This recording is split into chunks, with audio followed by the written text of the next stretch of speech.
Welcome to cooking it simple. ഞാൻ Jessy. ഇന്ന് എത്തിയിട്ടുള്ളത് ഒരു മധുരവുമായിട്ടാണ്. ഇപ്പോൾ സമ്മറൊക്കെ വരികയാണ്, അതുപോലെ തന്നെ റമദാൻ വരികയാണ്. അപ്പോഴൊക്കെ നിങ്ങൾക്ക് ഉണ്ടാക്കാനും കഴിക്കാനും പറ്റിയിട്ടുള്ള നല്ല ഒരു മധുരമാണ് ഇത്. ഇതിൻ്റെ ഒരു ഫ്ലേവർ എന്ന് പറയുന്നത് ഏകദേശം ഫലൂദയുടെ പോലെ ഇരിക്കും, പക്ഷേ ഇതിൻ്റെ ടെക്സ്ചർ എന്ന് പറഞ്ഞു കഴിഞ്ഞാൽ നല്ല തിക്കായിരിക്കും. കസ്റ്റേർഡൊക്കെ പോലെ കോരി കഴിക്കുന്ന പാകത്തിലാണ് ഉണ്ടാവുക. അപ്പോൾ ഇതെങ്ങനെയാണ് ഉണ്ടാക്കുക നോക്കാം. ഞാനിതൊരു പാർട്ടിക്ക് വേണ്ടിയിട്ടാണ് ഉണ്ടാക്കിയത്. അപ്പോൾ ഞാൻ കുറച്ച് വലിയ ക്വാണ്ടിറ്റിയിലാണ് ഉണ്ടാക്കിയത്. ഒരു 30 പേർക്ക് കഴിക്കാൻ പറ്റിയ പാകത്തിലാണ്. 2 ലിറ്റർ പാലാണ് ഇതിനായിട്ട് എടുത്തിട്ടുള്ളത്. അതുപോലെ തന്നെ ഞാൻ 1.5 കപ്പ് കോൺഫ്ലോർ എടുത്തിട്ടുണ്ട്. അതിലേക്ക് ഞാൻ ആ 2 ലിറ്റർ പാലിൽ നിന്ന് കുറച്ച് പാൽ ഒഴിച്ചിട്ട് അതൊന്ന് കലക്കിയെടുക്കുന്നുണ്ട്. നിങ്ങൾക്ക് കലക്കാൻ ആവശ്യമായിട്ട് എത്രയാണോ വേണ്ടത് അത്രയും പാലെടുക്കാം. അതിന് പ്രത്യേകിച്ച് അളവൊന്നുമില്ല. ആ 2 ലിറ്ററിൻ്റെ പാലിൽ തന്നെ എടുത്താൽ മതി. ഇത് കട്ടയൊന്നുമില്ലാതെ നന്നായിട്ടൊന്ന് കലക്കിയെടുക്കുക. ഇങ്ങനെ കലക്കിയെടുത്ത കൂട്ട് നമ്മളെടുത്ത് വെച്ചിട്ടുള്ള പാലിലേക്ക് ഒഴിച്ചു കൊടുക്കാം. ഞാനിപ്പോൾ ഒരു അടികട്ടിയുള്ള നോൺ സ്റ്റിക്ക് പാത്രത്തിലാണ് പാലെടുത്തിട്ടുള്ളത്. അതിലേക്ക് ഞാൻ 1 കപ്പ് അളവിൽ നമ്മുടെ കണ്ടൻസ് മിൽക്ക് ചേർത്ത് കൊടുക്കുന്നുണ്ട്, അതായത് മിൽക്ക് മെയ്ഡ്. ഇനി നമുക്കിതിലേക്ക് മധുരത്തിന് 1 കപ്പ് പഞ്ചസാര കൂടെ ചേർത്ത് കൊടുക്കാം. ഞാൻ ഇതിപ്പോൾ 2 ലിറ്റർ പാലെടുത്തുകൊണ്ടാണ് ഇത്രയൊക്കെ എടുത്തിട്ടുള്ളത്. നിങ്ങൾക്ക് കുറച്ച് മതിയെങ്കിൽ ഇതിൻ്റെ ക്വാണ്ടിറ്റി പകുതിയാക്കിയിട്ട് എടുത്താൽ മതി. ഇനി നമുക്ക് ഈ ഒരു കൂട്ട് അടുപ്പത്ത് വെച്ചിട്ട് നന്നായിട്ടൊന്ന് തിളപ്പിച്ചെടുക്കാം. അപ്പോൾ ഈ തിളപ്പിക്കുന്നതിൻ്റെ കൂടെ തന്നെ ഇത് നന്നായിട്ടൊന്ന് മിക്സ് ചെയ്ത് കൊടുക്കണം. ഒരു വൈഡ് വിസ്ക് ഉപയോഗിച്ചിട്ട് മിക്സ് ചെയ്യുന്നതാണ് എപ്പോഴും നല്ലത്. അപ്പോൾ കട്ടയൊന്നും ഇല്ലാതെ നന്നായിട്ട് തന്നെ മിക്സായി കിട്ടും. ഈ ഒരു കോൺഫ്ലവറിൻ്റെ മിക്സ്ചർ നമ്മൾ അടുപ്പത്ത് വെച്ചിട്ട് ഇത് ചൂടായി തുടങ്ങുമ്പോൾ തന്നെ ഇത് തിക്കാവാൻ തുടങ്ങും. ഞാനിപ്പോൾ ഇതൊരു കോരി കഴിക്കുന്ന പാകത്തിലാണ് ഈ ഒരു മിക്സ്ചർ ഉണ്ടാക്കുന്നത്. ഇത് കുറേയൊക്കെ നമ്മുടെ ഫലൂദയില്ലേ, ഫലൂദയുടെ ആ ഒരു ടേസ്റ്റും ടെക്സ്ചറുമാണ്. പക്ഷേ ഫലൂദ പോലെയല്ല, നമ്മളിത് കോരി കഴിക്കുന്ന പാകത്തിൽ നല്ല തിക്കായിട്ടാണ് ചെയ്യുന്നത്. ഫലൂദ മിൽക്ക് പോലെയല്ല. അപ്പോൾ ഏകദേശം നല്ല തിക്കായിട്ടുണ്ട്. നല്ല തിളച്ച് വന്നപ്പോൾ ഞാൻ ഫ്ലെയിം ഓഫ് ചെയ്തിട്ടുണ്ട്. ഇനി നമുക്ക് ഇതിലേക്ക് ഫ്ലേവറിനായിട്ട് റോസ് എസൻസ് ചേർത്ത് കൊടുക്കാം.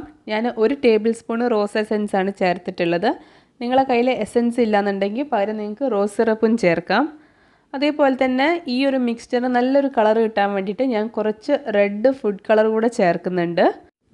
ഇനി നിങ്ങൾ റോസ് സിറപ്പാണ് ചേർക്കുന്നതെന്നുണ്ടെങ്കിൽ ഈ ഒരു ഫുഡ് കളർ ചേർക്കേണ്ട കാര്യമില്ല, കാരണം ആ സിറപ്പിന് തന്നെ കളർ ഉണ്ടാവും.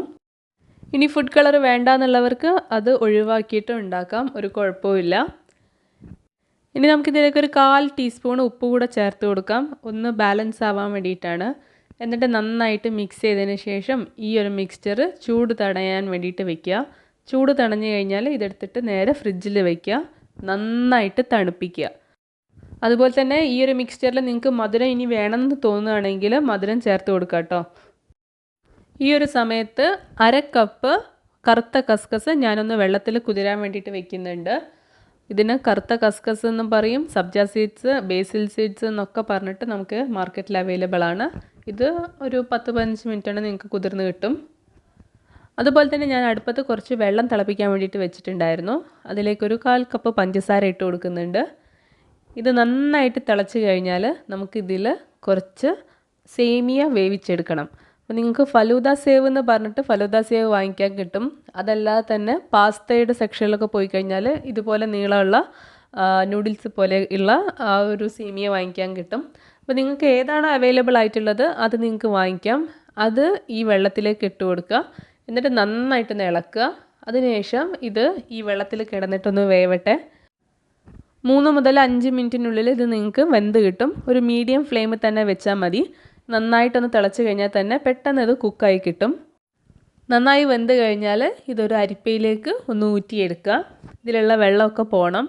അതേപോലെ തന്നെ അതിൻ്റെ മുകളിലായിട്ട് കുറച്ച് പച്ചവെള്ളം കൂടെ ഒഴിച്ചു കൊടുക്കുക. ഇതെന്തിനാന്ന് വെച്ച് കഴിഞ്ഞാൽ നമ്മൾ വേവിച്ചെടുത്തിട്ടുള്ള സേമിയ വേറെ വേറെ നിൽക്കാൻ വേണ്ടിയിട്ടാണ്. അപ്പോൾ ഞാൻ കുറച്ച് പച്ചവെള്ളം കൂടെ ഇതിൻ്റെ മേലെ ഒന്ന് ഒഴിച്ചു കൊടുക്കുന്നുണ്ട്. അതുപോലെ തന്നെ ഈ ഒരു പച്ചവെള്ളം ഒഴിച്ചു കഴിഞ്ഞാൽ നമ്മുടെ സേമിയ കുക്കാവുന്നത് നിൽക്കും. അപ്പോൾ നല്ല പാകത്തിനുള്ള സേമിയ ആയി കിട്ടും. അതുപോലെ തന്നെ ഞാൻ കുറച്ച് ഫ്രൂട്ട്സും കട്ട് ചെയ്ത് വെച്ചിട്ടുണ്ട്. ഞാനിപ്പം ഒരു മാങ്ങ എടുത്തിട്ടുണ്ട്, 2 റോബസ്റ്റ ബനാന എടുത്തിട്ടുണ്ട്, ഒരു അനാർ എടുത്തിട്ടുണ്ട്, കുറച്ച് മുന്തിരി, സ്ട്രോബെറി അങ്ങനെയുള്ളതൊക്കെ കട്ട് ചെയ്ത് വെച്ചിട്ടുണ്ട്. സിട്രിക് ആയിട്ടുള്ള ഓറഞ്ച് പോലെയുള്ള ഫ്രൂട്ടുകളൊന്നും എടുക്കാതിരിക്കാൻ ശ്രദ്ധിക്കുക. ബാക്കി എല്ലാ നമ്മൾ ഫ്രൂട്ട് സലാഡിൽ സാധാരണ ഇടുന്ന എല്ലാ ഫ്രൂട്ടും നിങ്ങൾക്ക് ഇതിനായിട്ട് എടുക്കാം. അപ്പോൾ ഞാൻ ഫ്രിഡ്ജിൽ നിന്ന് നമ്മുടെ ഉണ്ടാക്കി വെച്ചിട്ടുണ്ടായിരുന്ന ആ ഒരു മിക്സ്ചർ, മിൽക്കിൻ്റെ മിക്സ്ചർ പുറത്തെടുത്തിട്ടുണ്ട്. ഈ ഒരു തിക്നെസ്സാണ് നമ്മുടെ മിക്സ്ചറിന് ഉണ്ടാവുക. ഇനി ഇതിലേക്ക് നമ്മൾ കട്ട് ചെയ്ത് വെച്ചിട്ടുള്ള ഫ്രൂട്ട്സ് കുറേശ്ശെ ആയിട്ട് ഇട്ടിട്ട് നമുക്ക് നന്നായിട്ടൊന്ന് മിക്സ് ആക്കിയിട്ട് എടുക്കാം. ഫ്രൂട്ട്സൊക്കെ ഈ മിക്സ് ചെയ്യുന്ന സമയത്ത് കട്ട് ചെയ്താൽ മതി. അതെല്ലാം മുന്നേ കട്ട് ചെയ്ത് വെക്കുകയാണെന്നുണ്ടെങ്കിൽ ഫ്രൂട്ട്സിൽ കുറച്ച് ഷുഗർ ഇട്ടിട്ട് ഇളക്കി വെക്കണം, ഇല്ലെങ്കിൽ ഫ്രൂട്ട്സിൻ്റെ കളറ് ചേഞ്ച് ആവും. അപ്പോൾ ആ കാര്യം പ്രത്യേകം ശ്രദ്ധിക്കുക. അതുപോലെ തന്നെ ചൂട് തണഞ്ഞിട്ടുള്ള നമ്മൾ വേവിച്ച് വെച്ചിട്ടുള്ള സേമിയ കൂടെ നമുക്കിതിലേക്ക് ഇട്ട് കൊടുക്കാം. പിന്നെ നമ്മൾ നേരത്തെ സോക്ക് ചെയ്ത് വെച്ചിട്ടുണ്ടായിരുന്ന കറുത്ത കസ്കസ് ഇല്ലേ, അതുകൂടെ നമുക്ക് ഇതിലേക്ക് ചേർത്ത് കൊടുക്കാം. കറുത്ത കസ്കസ് ഞാനൊരു അരിപ്പയിലൂടെ ഊറ്റിയെടുത്തിട്ട് എക്സ്ട്രാ ഉള്ള വെള്ളം കളഞ്ഞിട്ടുണ്ട്, എന്നിട്ടാണ് ചേർത്തത്. എന്നിട്ട് ഇതെല്ലാം കൂടെ നമുക്ക് നന്നായിട്ട് മിക്സ് ആക്കിയിട്ട് എടുക്കാം. ഞാൻ ചേർത്തിട്ടുള്ള ഫ്രൂട്ട്സിൻ്റെ അളവൊക്കെ താഴെ ഡിസ്ക്രിപ്ഷൻ ബോക്സിൽ കൊടുത്തിട്ടുണ്ട്. അപ്പം ഫ്രൂട്ട്സിൻ്റെ അളവൊക്കെ കറക്റ്റ് കിട്ടണമെന്നുണ്ടെങ്കിൽ ഡിസ്ക്രിപ്ഷൻ ബോക്സിൽ നോക്കിയാൽ മതി. അതുപോലെ തന്നെ ഞാൻ 2 വിധത്തിലുള്ള ജെല്ലി സെറ്റാക്കി വെച്ചിട്ടുണ്ടായിരുന്നു. നമ്മൾ സാധാരണ കടയിൽ നിന്ന് വാങ്ങുന്ന പാക്കറ്റ് ജെല്ലി തന്നെയാണ്. 2 ഫ്ലേവറാണ് ഞാൻ എടുത്തിട്ടുള്ളത്. ഒന്ന് ലൈമും ഒന്ന് ചെറിയുമാണ്. പാക്കറ്റിലുള്ള ഇൻസ്ട്രക്ഷൻ പോലെ നിങ്ങൾ ഉണ്ടാക്കിയാൽ മതി. ഇതുപോലെ ഒരു വലിയ പ്ലേറ്റിലാക്കുകയാണെന്നുണ്ടെങ്കിൽ കട്ട് ചെയ്തിട്ട് എടുക്കാൻ എളുപ്പമായിരിക്കും. ഞാനിപ്പോൾ ഇതിനെ ക്രോസ് ആയിട്ടാണ് കട്ട് ചെയ്യുന്നത്. അപ്പോൾ നമുക്ക് സ്ക്വയർ പീസസിലുള്ള ജെല്ലി കിട്ടും. ജെല്ലി താല്പര്യമില്ലാത്തവർക്ക് ഒഴിവാക്കാം. പക്ഷേ നല്ലൊരു എന്താ പറയുക, കളർഫുൾ ആയിട്ടുള്ള ഒരു ഡെസേർട്ടായിരിക്കും ജെല്ലി ഇട്ട് കഴിഞ്ഞാൽ. അതുകൊണ്ടാണ് ഞാൻ 2 ഡിഫറെൻറ്റ് കളറായിട്ടുള്ള ജെല്ലിയാണ് എടുത്തിട്ടുള്ളത്. അപ്പോൾ ഞാൻ ലൈമിൻ്റെ ജെല്ലി ഇതുപോലെ സ്ക്വയർ ആക്കിയിട്ട് കട്ട് ചെയ്തിട്ട് എടുത്തിട്ടുണ്ട്. അതുപോലെ തന്നെ ചെറിയുടെ ജെല്ലിയും ഇതേ രീതിയിൽ കട്ട് ചെയ്തിട്ട് എടുത്തിട്ടുണ്ട്. ഇത് ഉണ്ടാക്കുന്ന മെത്തേഡ് പാക്കറ്റിൻ്റെ പുറത്തുണ്ടാവും, അതേപോലെ തന്നെ ഉണ്ടാക്കിയാൽ മതി. ഞാൻ ജെല്ലി കൂടെ നമ്മുടെ ഡെസേർട്ടിലേക്ക് ചേർത്ത് കൊടുക്കുകയാണ് ചെയ്യുന്നത്. എന്നിട്ട് നമുക്കിത് നന്നായിട്ടൊന്ന് മിക്സ് ആക്കിയിട്ട് എടുക്കാം. ഈ ഒരു തിക്നെസ്സിലാണ് നമ്മുടെ ഡെസേർട്ട് ഉണ്ടാവുക. അപ്പോൾ നിങ്ങൾക്കിത് ഈസി ആയിട്ട് ഒരു കസ്റ്റേർഡൊക്കെ പോലെ കോരി കഴിക്കുന്ന പാകത്തിലാണ് ഉണ്ടാവുക. ഇനി ഞാൻ ഇതിലേക്ക് കുറച്ച് ഡ്രൈ ഫ്രൂട്ട്സും നട്ട്സും കൂടെ ചേർത്ത് കൊടുക്കുന്നുണ്ട്. കുറച്ച് ബദാമും കശുവണ്ടിയും അതുപോലെ തന്നെ ഉണക്കമുന്തിരിയൊക്കെയാണ്. ഇതെല്ലാം കൂടെ ചേർത്ത് നന്നായിട്ടൊന്ന് മിക്സ് ചെയ്യുക. അതിനുശേഷം ഫ്രിഡ്ജിൽ വെച്ചിട്ട് നന്നായിട്ട് തണുപ്പിക്കുക. സെർവ് ചെയ്യുന്ന സമയമാകുമ്പോൾ നമുക്കിത് പുറത്തെടുത്തിട്ട് സെർവ് ചെയ്യാം. നിങ്ങൾക്ക് ഒരു ബൗളിലോ ചെറിയ ഗ്ലാസ്സിലോ സെർവ് ചെയ്യാവുന്നതാണ്. നമ്മൾ സാധാരണ ഐസ്ക്രീമൊക്കെ സെർവ് ചെയ്യുന്ന ഗ്ലാസിൻ്റെ ബൗളൊക്കെ ഇല്ലേ, ആ ഒരു ബൗളിലൊക്കെ നിങ്ങൾക്കിത് സെർവ് ചെയ്യാം. അങ്ങനെ സെർവ് ചെയ്യുന്ന സമയത്ത് പ്രത്യേക ഇതിൽ വേറെ ഒന്നും ചേർക്കേണ്ട ആവശ്യമില്ല. ഇതുപോലെ തന്നെ ഒഴിച്ചിട്ട് അങ്ങ് സെർവ് ചെയ്താൽ മതി.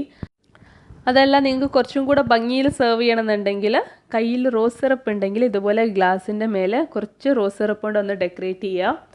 എന്നിട്ട് നമ്മൾ ഉണ്ടാക്കിയ മിക്സ്ചർ ഇല്ലേ, ആ ഒരു മിക്സ്ചർ ഗ്ലാസ്സിൽ ഒഴിക്കുക. അപ്പോൾ നിങ്ങൾക്ക് തിക്നെസ് കുറച്ച് മതി എന്നുണ്ടെങ്കിൽ ആ ഒരു മിക്സ്ചറിൽ കുറച്ച് തണുത്ത പാല് ചേർത്തിട്ട് നന്നായിട്ട് ഇളക്കുക. എന്നിട്ട് ഗ്ലാസ്സിലേക്ക് ഒഴിച്ചു കൊടുക്കുക. അതിൻ്റെ മേലെ ഒരു ഐസ്ക്രീമിൻ്റെ സ്കൂപ്പ് ഒഴിക്കുക. വനില ഐസ്ക്രീമോ സ്ട്രോബെറി ഐസ്ക്രീമോ നിങ്ങൾക്ക് ഇതിനായിട്ട് യൂസ് ചെയ്യാം. വനിലയാണ് എപ്പോഴും നല്ലത്.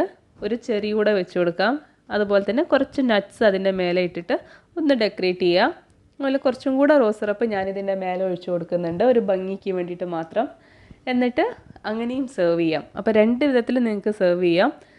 എല്ലാവരും ട്രൈ ചെയ്ത് നോക്കുക, ഫീഡ്ബാക്ക് അറിയിക്കുക. വീഡിയോ ഇഷ്ടപ്പെട്ട് കഴിഞ്ഞാൽ ചാനൽ സബ്സ്ക്രൈബ് ചെയ്യാൻ മറക്കരുത്. നമുക്ക് പുതിയ റെസിപ്പി ആയിട്ട് കാണാം. അതുവരെ എല്ലാവരും സേഫ് ആയിട്ടിരിക്കുക. Thank you for watching.